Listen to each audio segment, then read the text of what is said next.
자, 이제 11번 봅시다. 이제 11번하고 12번 문제는 유형적인 측면입니다. 이게 사회문화 시험이 개념이라는 게 크게 변화가 없는 상태에서 이루어지다 보니까 이제 유형적인 측면에서 문제 유형에서 좀 변별력을 확보하려고 하는 경향이 최근에 많이 보이죠. 자, 일단은 11번 문제하고 12번 문제가 나와 있는데 두 문제 모두 다 좀 점수에 좀 초점을 맞추셔야 됩니다. 무슨 말이냐? 일단은 진화론하고 순환론 문제인데 지금 그 이론이 A가 있고 B가 있습니다. 사회변동 이론 A, B에 대한 설명을 각각 3가지씩 제시하세요. 단 옳은 답을 쓴 경우에는 하나당 1점이지만 틀린 답을 쓴 경우에 하나당 빵점을 부여했다. 그러니까 초점은 여기 있을 것 같아요. 3점을 받았다는 거. A가. 그죠? 그러면 하나, 둘, 세 개 이거 모두 다 옳은 답을 했다는 이야기가 될 것이고 흥망성쇠를 거듭한 사회의 사례를 설명하기에 용이한 거는 순환론. 미래 사회 변동을 예측하여 대응하는 데 적합하지 않다. 현재 위치를 파악하는 게 좀 어렵기 때문에 미래 변동 방향을 예측하기가 좀 어렵습니다. 그래서 여기는 똑같이 순환론 이렇게 하시고 그럼 가에는 순환론 얘기가 들어가야 돼. 그치? 그러면 일단 A가 순환론 될 거고요. 그럼 B는 진화론이 될 건데 서구중심적 사고라는 비판을 받습니다. 이거 진화론이죠? 잘했네. 사회변동이 일정한 방향성을 가지고 있다고 봅니다. 이것도 진화론이죠? 그러니까 요거 두 개는 옳은 답이라고 해야 되고 근데 2점을 받았으니까 나에는 진화론 얘기가 들어가면 안 된다. 이렇게 잡으시면 문제 풀 준비가 끝난 거지. 그럼 선지 가볼게요.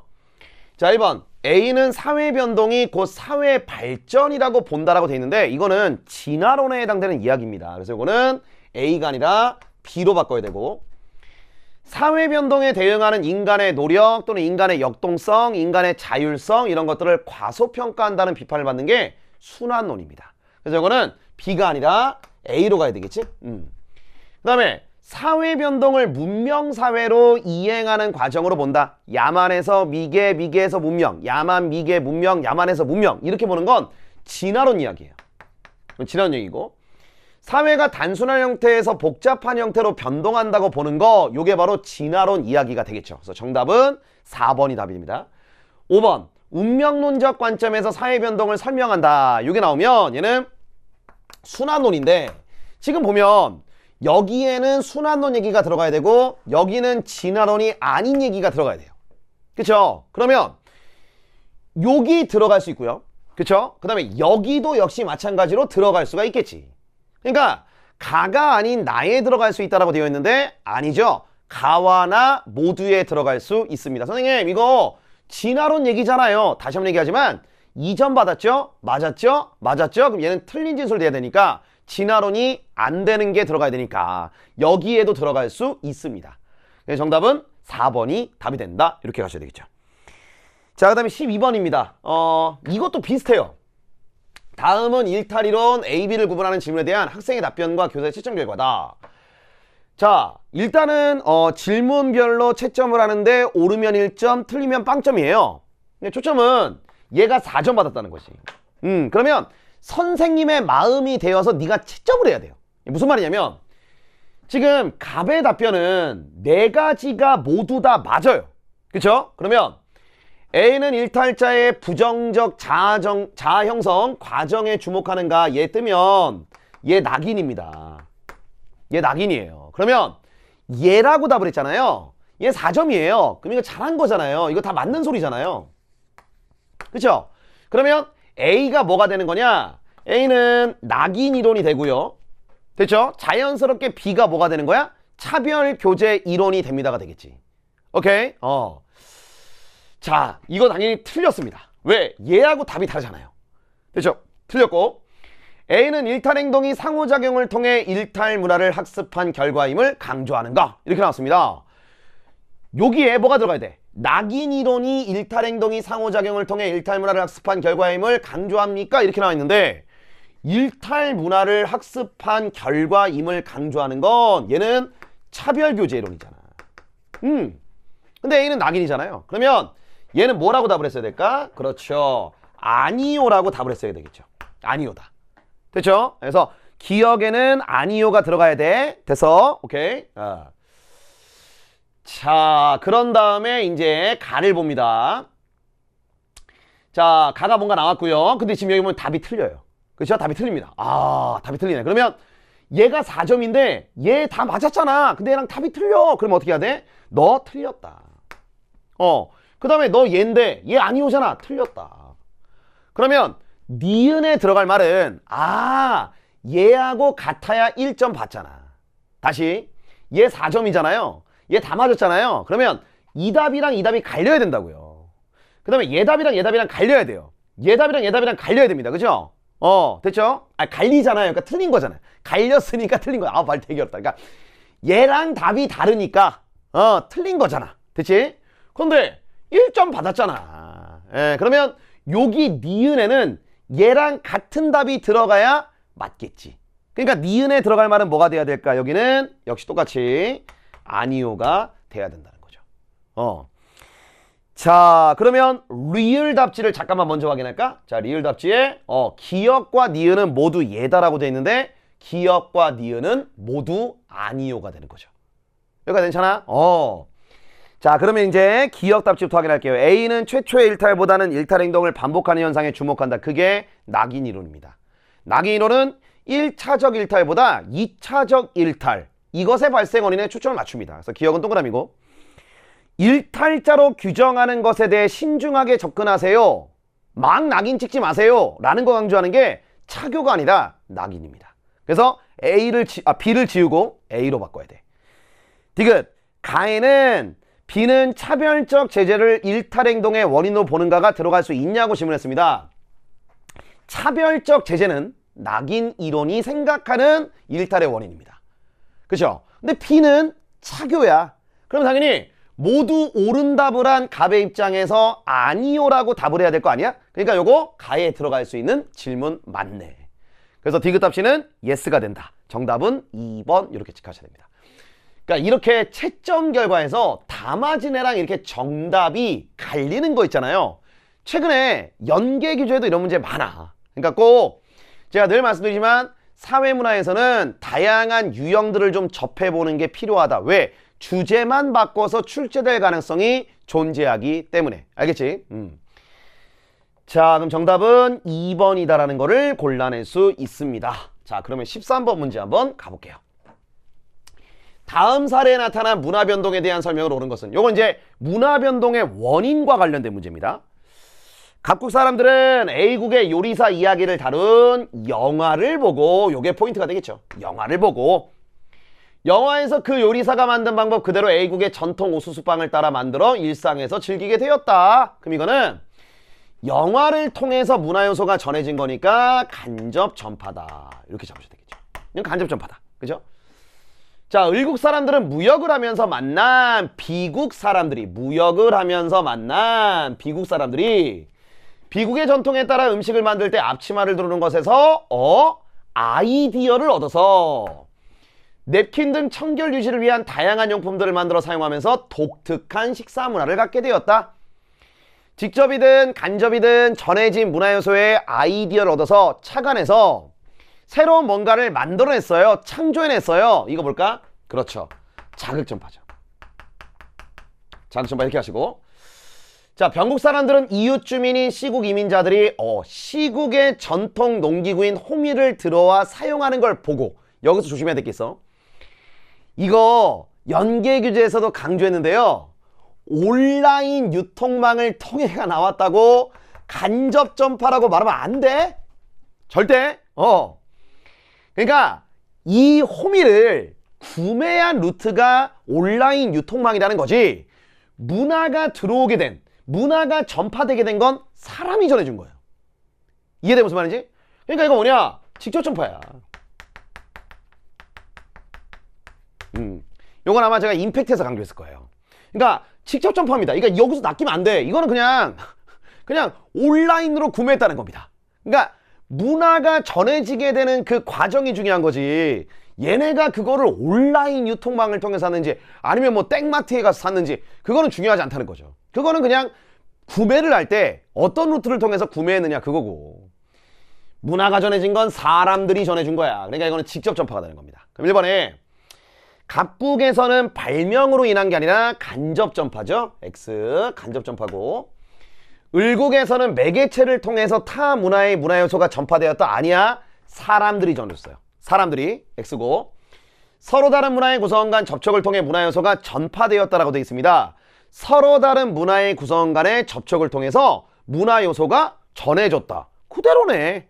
정답 3번이고 4번 각국에 나와 있는 거 내재 아니죠. 그쵸? 외재입니다.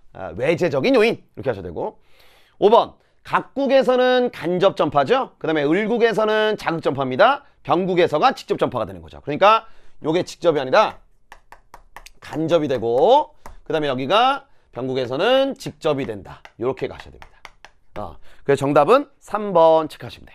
됐지? 자, 그 다음에 이제 문제 보겠습니다. 14번인데요. 자, 14번 문제. 다음 글에서 도출할 수 있는 개인과 사회의 관계를 말해보는 관점. 이게 뻔해. 그러니까 정답이랑 오답이랑 완전히 갈라질 겁니다. 그러니까 2번, 3번, 4번 답지는 안 될 거야.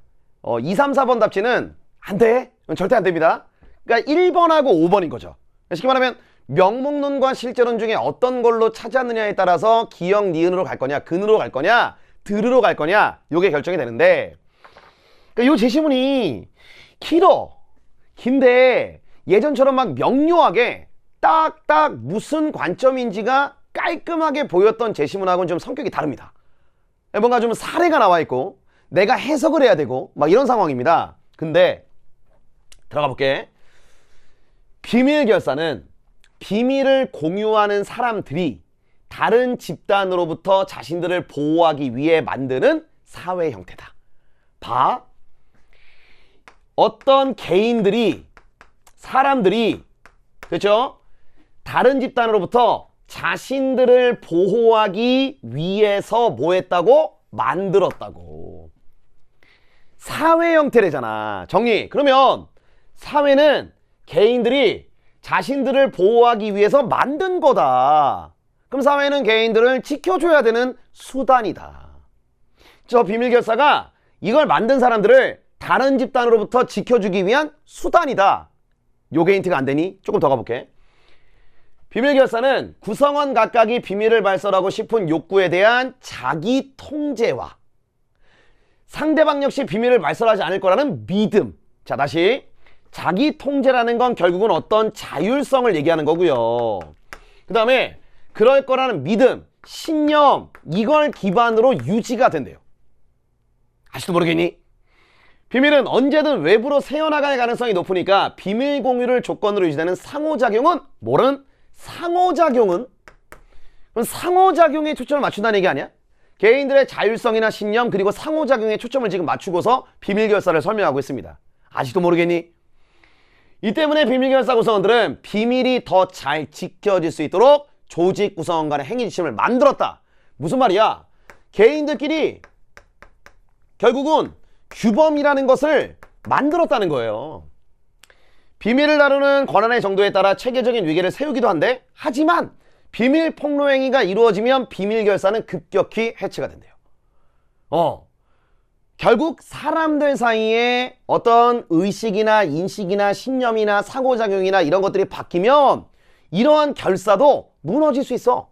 만든 것도 해체되는 것도 구성원들의 의지야. 끝! 무슨 논? 명목론이죠. 명목론입니다. 실제론이었다면 이런 얘기가 나오면 안 되지. 이런 얘기가 나왔어야 되겠죠. 비밀 결사의 어떤 규범이나 비밀 결사 내에 있는 어떤 규칙이나 규약은 개인들의 의지와 상관없이 개인들을 구속하고 개인들은 그 규칙과 규약에 따라서 정형화된 행동을 유지해 나간다. 구성원들이 아무리 싫다 할지라도 비밀 결사는 강력한 힘을 행사하고 있기 때문에 이 비밀 결사의 규약이나 규칙에서 벗어나는 행동이나 그러한 사고를 하기가 구성원들은 어렵다. 이렇게 나왔어요. 실제론이죠. 네, 명목론입니다. 그러면 정답은 깔끔하게 몇 번 나오느냐? 5번이 나옵니다. 왜? 기역이랑 니은은 실제론이거든요. 디귿이랑 리을이 명목론이거든요. 그 정답이 5번이 나오는 겁니다. 자, 그 다음에 15번 가볼게요. 다음 자료에 대한 분석입니다. 인구 부양비 관련 문제입니다. 일단 요 문제에서 당신들이 했어야 되는 작업은 이거일 것 같아. 제가 풀이를 한번 해볼게요. 이 작업을 했어야 될 것 같아. 갑국이 있어요. 그리고 연도가 T년과 T 플러스 60년이 있어요. 그리고 을국이 있는데 을국도 T년이 있고 T 플러스 60년이 있어요. 요렇게 있습니다.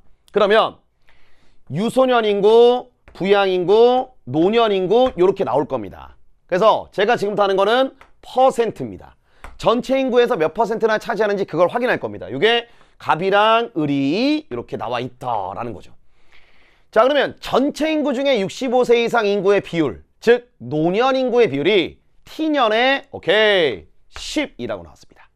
이때 0에서 14세 100명당 또 나왔네. 얘 100명당 얘가 나오면 얘가 분모가 되고 얘가 분자가 되는 거예요. 됐죠? 그러면 50은 2분의 1이잖아. 절반. 그러니까 이것분의 이거 한 게 2분의 1이니까요. 얘가 10%, 얘는 이분들이 10%면 유소년은 20%가 나와야 되겠죠. 그리고 전체를 100%로 잡았을 때 여기는 몇 퍼센트 나올까? 70이죠. 이 작업을 했어야 되겠죠.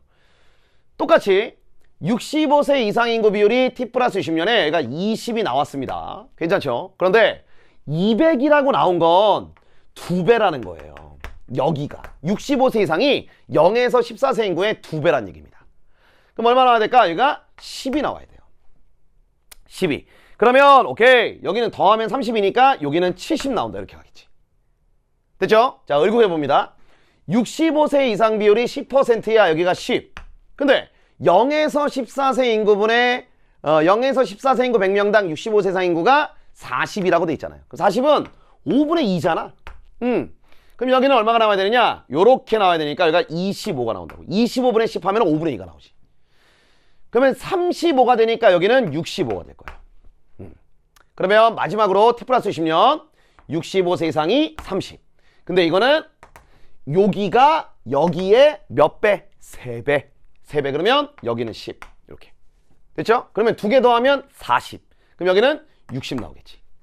근데 일단 인구를 따져봤을 때 T년 대비 T 플러스 60년에 인구가 10%씩 증가했대요. 총인구가 발물 나왔잖아. 그러면 이거 이 얘기지 뭐. 여기가 정확하게 얼마인지는 모르지만 100A라고 잡을게요. 그러면 여기는 10% 증가한 거니까 110A가 될 거예요. 이게 총인구입니다. 그 다음에 여기는 100B가 되겠죠. 왜냐면 얘하고의 인구가 같다고는 안 했으니까 그냥 이렇게 100B라고 잡을게. 그럼 얘가 110B가 나옵니다. 이러면 문제 풀 준비가 끝난 거예요. 그러면 1번 답시에 T년의 노년 부양비를 잡으래. 갑이랑 을국을. 그럼 해볼게요. 1번 답지. 갑. 노년 부양비는 부양인구분의 노년인구입니다. 부양인구분의 노년인구. 그러면 확인. T년의 갑국이니까 부양인구가 70. 그 다음에 노년인구는 10 곱하기 100. 요렇게 잡으시면 돼요. 그 다음에 을국의 경우는 여기 있죠? 65분의 여기 있죠? 10 곱하기 100입니다. 안 나누셨죠? 분자 똑같은데 분모가 더 작아요? 그럼 어떻게 나올까? 오른쪽이 더 크다. 이렇게. 됐죠? 그래서 1번 답지 안녕. 이렇게 하시고 2번 T 플러스 60년의 유소년 부양비입니다. 한 번 더 해볼게요. 갑은 이번에는 부양인구분의 유소년이니까 T 플러스 60년에 부양인구분의 유소년 70분의 10 똑같이 곱하기 100이고 자, 그 다음에 을의 경우는 60분의 10이죠. 60분의 10 곱하기 100 이렇게. 부양인구분의 유소년 값이 유소년 부양비입니다. 그러면 분자가 똑같은데 분모가 여기가 더 작으니까 이렇게 또 되겠죠. 2번도 안녕이고 자, 3번입니다. T년 대비 T 플러스 60년에 갑국의 65세 이상 인구는 2배 증가하였다라고 돼 있어요. 그럼 확인하면 돼. 어떻게 하느냐? 3번 답지 갑국입니다. 65세 이상 인구 여기 있잖아요. 그러면 100A의 10%입니다. 100A의 10% 그러면 10A죠. 그쵸? 근데 이번에는 110A의 20%입니다. 110A의 20%. 그쵸? 그럼 얼마가 될까요? 22A가 되는 거지. 그러면 10A에서 22A가 된 게 2배 증가한 거냐? 아니지. 됐죠? 3번 X고 4번 T년 대비 T 플러스 60년의 갑국과 을국 모두 15세에서 64세 인구는 증가하였다라고 되어 있습니다. 자, 보니까 여기는 퍼센트 즉 요 부양인구가 15세에서 64세잖아요. 요 퍼센트가 똑같아요. 이 퍼센트가 똑같습니다. 그런데 총인구가 여기서 일로 갈 때 10%가 증가했으니까 이거의 70과 이거의 70 중에 누가 더 클까? t 플러스 60년이 더 크겠지. 그쵸? 증가했다. 정답은 몇 번? 4번. 이렇게 나오시면 됩니다. 되시겠죠? 그 다음에 5번 답식 갑니다. t년 대비 t 플러스 60년에 갑국의 0에서 14세 인구는 증가하였고 을국의 0에서 14세 인구는 잠깐만 내가 을국 걸 안 했구나. 쏘리. 을국 걸 안 했다. 갑국만 하고 을국 걸 안 했네. 쏘리. 을국은 요거의 65. 그 다음에 여기는 110B의 60%. 그러니까 100B의 65%면 65B. 그 다음에 110B의 60%면 66B. 커졌네 여기도. 그래서 둘 다 증가했다. 정답 4번입니다. 을국을 얘기 안 했습니다. 쏘리. 자 5번. t년 대비 t 플러스 60년에 각국의 0에서 14세 인구는 증가했고 이제 어떻게 하시는지 아시겠죠? 여기에 20%. 그 다음에 여기에 10%. 그거 하는 거야. 됐죠? 그게 증가했냐는 건데 100A에 20%면 20A잖아. 110A에 10%면은 11A예요. 그쵸? 그러면 0에서 14세가 증가하였고라고 돼 있는데 감소하였죠.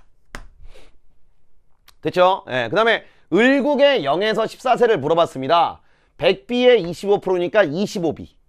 110B의 10%니까 11B. 여기는 감소한 거 맞죠? 여기도 감소한 거. 둘 다 감소했네. 그쵸? 그래서 정답은 4번이 답이 된다. 이렇게 고르시면 되겠습니다.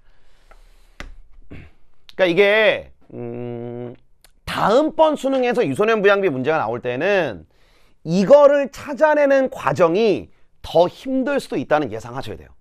그러니까 요번 9월 평가원 모의고사 때 유소년 부양비, 노년 부양비 관련해 가지고 또는 뭐 전체 인구 중에 65세 이상 인구 비율 관련해서 요렇게 찾아내는 방식이 되게 어렵지 않았죠. 그럼 다음번 수능에서는 조금 더 까다로운 것을 통해서 유소년, 부야인구, 노년인구의 비를 찾으라는 형태의 문제로 추진할 가능성도 열려 있다는 사실을 절대 잊지 마시기 바랍니다. 즉 바꿔 말하면 방심하시면 안 돼요. 좀 다양한 문제들을 좀 접해보세요. 알겠죠? 자, 그 다음에 넘겨서 16번 가보겠습니다. 16번 문화의 태도. A, B, C에 대한 설명으로 옳은 것은 이라고 되어 있습니다. A는 자기 문화의 우수성을 지나치게 강조해서 다른 문화를 부정적으로 여기고 낮게 평가한다. 이거는 자문화 중심주의죠. 자문화 중심주의다. 이렇게 하시고 A는 자, B는 다른 문화의 우수성을 내세워서 자기 문화의 가치를 부정적으로 여기고 낮게 평가한다. B는 문화 사대주의입니다. 사대주의고. 자, C는 해당 사회 맥락에서 각 문화가 지니는 고유한 의미를 이해하는 거야. 얘는 문화 상대주의가 되는 거지. 이렇게 됐어요? 그럼 1번에 국수주의와 문화 제국주의는 둘 다 자문화 중심주의의 비판점입니다. 저걸로 흐를 우려가 있다는 거는 자문화 중심주의가 받는 비판이야. 그래서 이것도 B가 아니라 A입니다. 자문화 중심주의는 국수주의 또는 문화 제국주의로 흐를 우려가 있다는 비판을 받는다. 이렇게 하시고.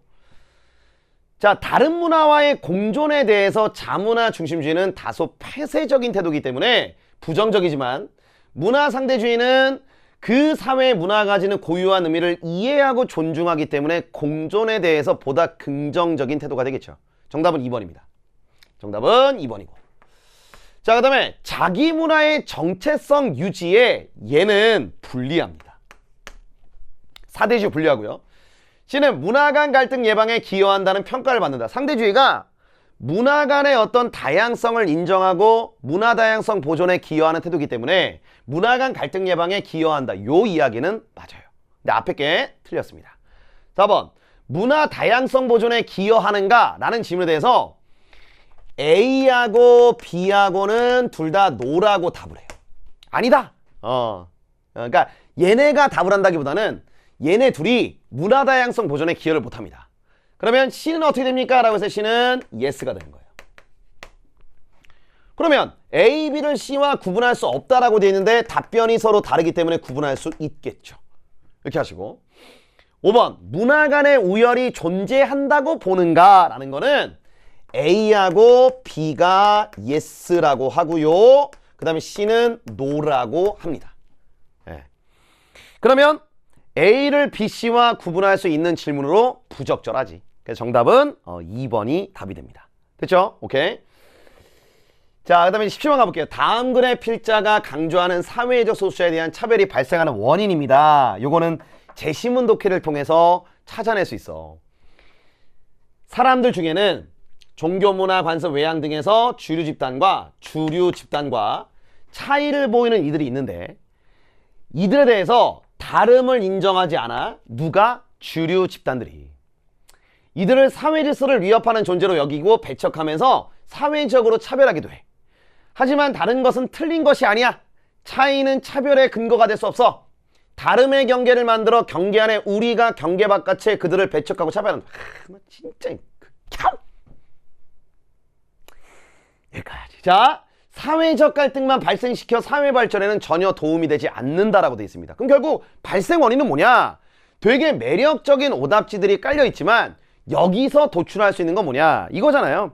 주류 집단이 사회적 소수자를 우리와 다른 건데 그들은 틀렸다라고 규정하기 때문에, 즉 차이를 차별의 근거로 삼기 때문에 사회적 소수자 문제가 발생한다. 사회적 소수자가 발생한다 라는 거잖아요. 그거에 대한 차별이 발생한다 라는 거잖아요. 그러니까 정답은 몇 번이 답이 돼야 된다? 3번이 답이 되어야 한다. 이렇게 가시면 되겠습니다. 자, 그 다음에 이제 18번 문제 가볼게요. 와, 그러니까 이게 참 미치겠는 거죠. 6평이랑 9평에 야, 이게 이거 어떻게 해야 되는 거지? 와, 이게 그쵸? 그러니까 지금 내가 무슨 얘기를 하고 있는지 다 알 거야. 이걸 어떡하지? 얘를 자, 그림은 각국의 시기별 계층 구성 비율을 나타낸 것이다. 이에 대한 분석을 옳은 것은 이건 이건 도표라기보단 그냥 개념입니다. 개념입니다. 자, 지금 하층이랑 중층의 비율이 나와 있고요. 상층의 비율이 안 나와 있어요. 그쵸? 그런데 어쨌든 상층이랑 중층이랑 하층을 더하면 100%가 나오게 되니까 우린 뭐를 알아낼 수 있느냐? 상층의 비율이 얼마인지를 알아낼 수가 있다는 얘기죠. 그러면 상층이 요거 지금 보면은 하층이랑 중층의 비율을 더했을 때 90%가 나오니까 T년에는 10%가 나올 거예요. 그리고 얘가 하층이고 얘가 중층이 되잖아요. 그쵸? 그럼 순서대로 나가는 건 뭐냐? 하, 중, 상이니까 T년에는 피라미드다. 근데 여기서 주의해야 될 점! 피라미드형 계층 구조가 폐쇄적 계층 구조가 아니다라는 겁니다. 이거 아니다. 야, 반가워. 이거 옛날에 엄청 많이 나왔거든요. 예전에. 네, 몇 년 전인지도 정확히 기억이 안 나는데 한 4년 전? 이때 엄청 많이 나왔던 겁니다. 피라미드형 계층 구조는 폐쇄적 계층 구조가 아니다. 아마 내신 대비했던 친구들은 많이 봤을 겁니다. 피라미드가 폐쇄랑 같은 게 아니다. 근데 얘가 정말 오랜만에 만났습니다. 그래서 폐쇄적 계층 구조 아니고요. 그러니까 피라미드하고 폐쇄적 계층 구조가 같은 말이 아니야. 알겠지? 그러니까 그거 물어본 겁니다. 3번 답지는. 그 다음에 T 플러스 10년을 가봤더니 오케이, 요거 두 개 더하니까 80이네요. 그럼 상층의 비율은 20 나오죠. 얘가 중층이고요. 그 다음에 얘가 하층입니다. 딱 보니까 중층의 비율이 제일 높아. 그럼 이거 뭐야? 다이아몬드. 그쵸? 예. 그 다음에 요거는 더하면 70입니다. 그럼 상층 비율은 30이네요. 근데 얘가 지금 얘가 지금 상인데 요 중이 지금 제일 비율이 작아. 그럼 중층의 비율이 제일 작으면 이거는 뭐다? 모래시계다지. 자, 이제 1번 답지 갑니다. T년 대비 T 플러스 20년의 상층의 비율은 3배가 되었다. 그러니까 정답을 고르면서 어떤 생각이 들었어? 뭐지? 라는 생각 안 들었니? 이게 30, 이게 10. 그러니까 얘가 얘 3배. 끝? 이렇게? 정말이야? 실화냐? 이게? 이렇게 되는 거예요. 와, 진짜 이제 이쪽 파트는 이젠 나도 모르겠다, 이제들아. 도대체 뭘 어떻게 하겠다는 건지. 상층과 하층의 비율 차이는 T년보다 T 플러스 10년이 크다. 그럼 상층과 하층의 비율 차이니까요. T년, 여기 있죠? 그럼 요거 차이잖아요? 상과 하의 차니까 50. 그 다음에 T 플러스 10년이잖아요? 상과 하의 차이잖아요. 빵이잖아요. 그쵸? 그럼 2번 답지도 X. 4번 사회 통합에 더 유리한 계층 구조는 다이아몬드죠. 다이아몬드입니다. 그쵸? 네, 틀렸고. 5번 T년 대비 T 플러스 20년의 변화는 세대 간 이동이고 T 플러스 10년 대비 T 플러스 20년의 변화는 세대 내 이동의 결과다. 이렇게 나왔습니다. 뭔 소리야? 그냥 이거는 계층 구성비예요. 계층 구성비. 계층 구성비가 나와 있는 거잖아. 그리고 지금 현재 부모의 계층 구조와 자녀의 계층 구조를 비교하는 건 없어요. 그냥 시기별로 나와 있는 거잖아. 세대 간 이동이 왜 나와? 그렇죠?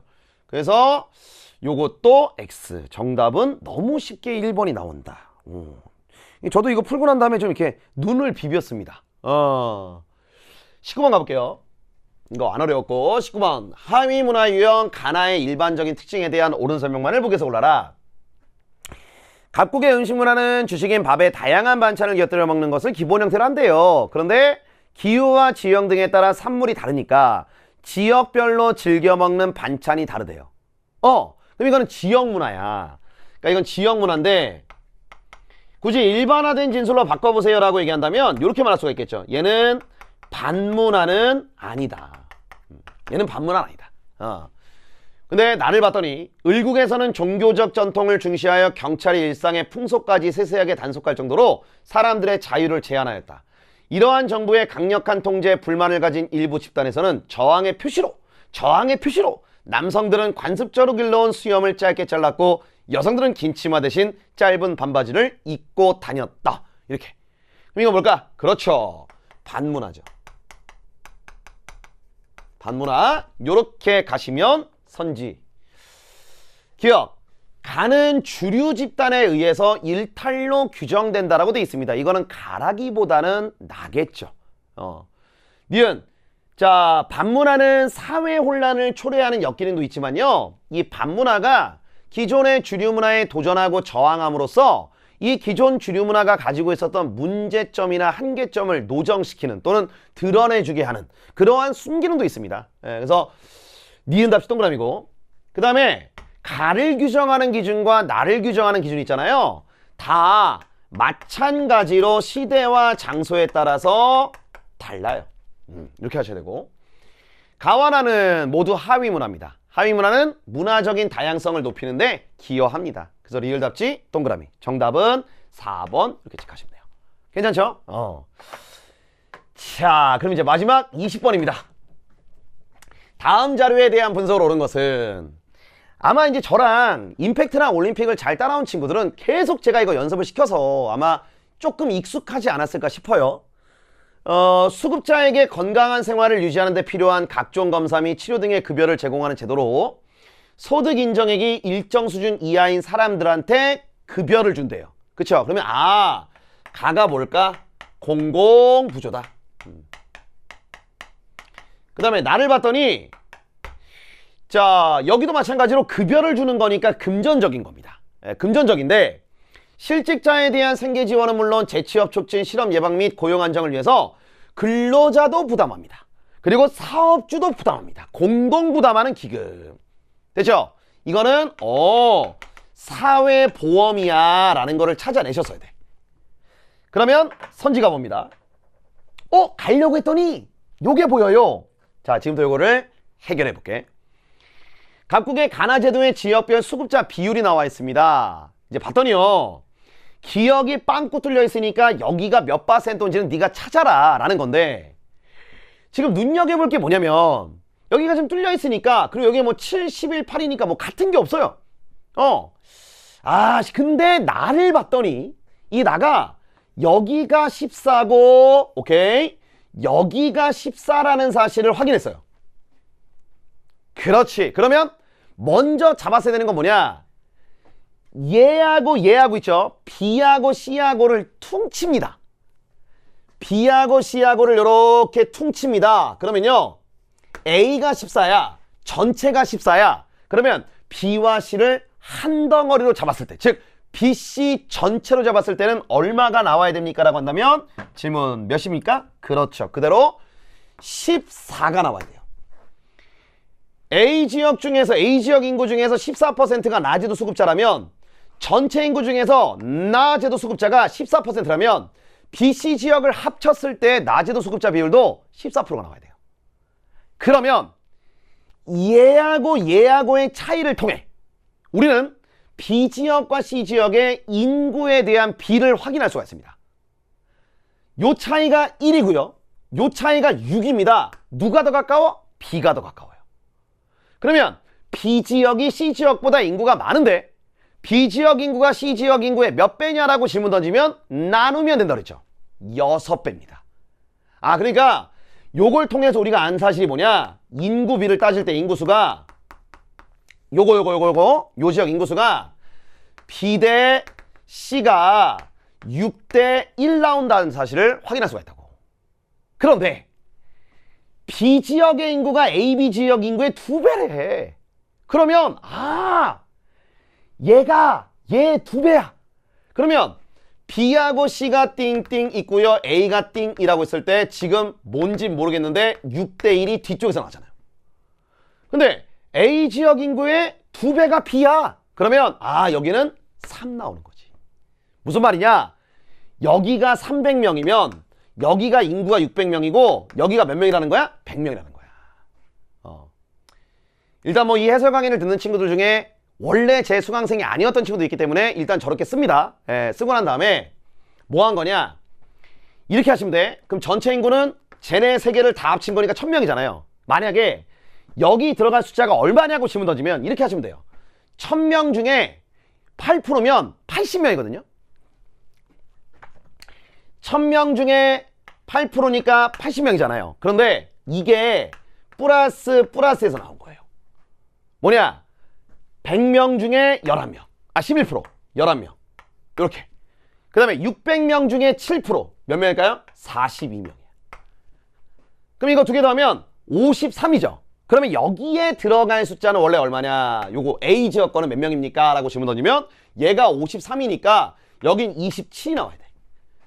근데 주의해야 될 점은 300명 중에 몇 %를 했을 때 27이 나옵니까? 라는 거니까 300명 중에 몇 프로일까요? 그렇죠. 여기 들어갈 값은 9가 되는 거야. 그럼 봐봐. 300명의 9%면 27명. 600명 중에 7%면은 42명. 그럼 거기까지가 69명. 그 다음에 100명 중에 11%니까 11명. 더하면 80명. 그러면 1000명 중에 8% 80명이 나온다는 거지. 그리고 이번엔 이제 제가 하는 방식입니다. 만약에 나제도의 수급자 숫자를 비교해라. 가제도의 수급자 수를 비교해라 라고 하면은 보통 저는 가중치를 준다 그랬죠.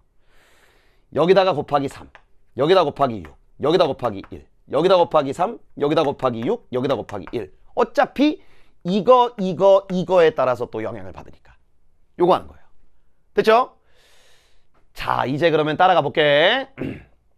1번 A지역에서는 선별적 복지의 성격이 강한 제도. 얘죠? 얘입니다. 보편적 복지의 성격이 강한 제도 여기에요. 됐죠? 그런데 여기는 9%고 여기는 14%죠. 그러니까 여기가 더 많아. 그러니까 요거는 많다가 아니라 뭐로 바꿔야 될까?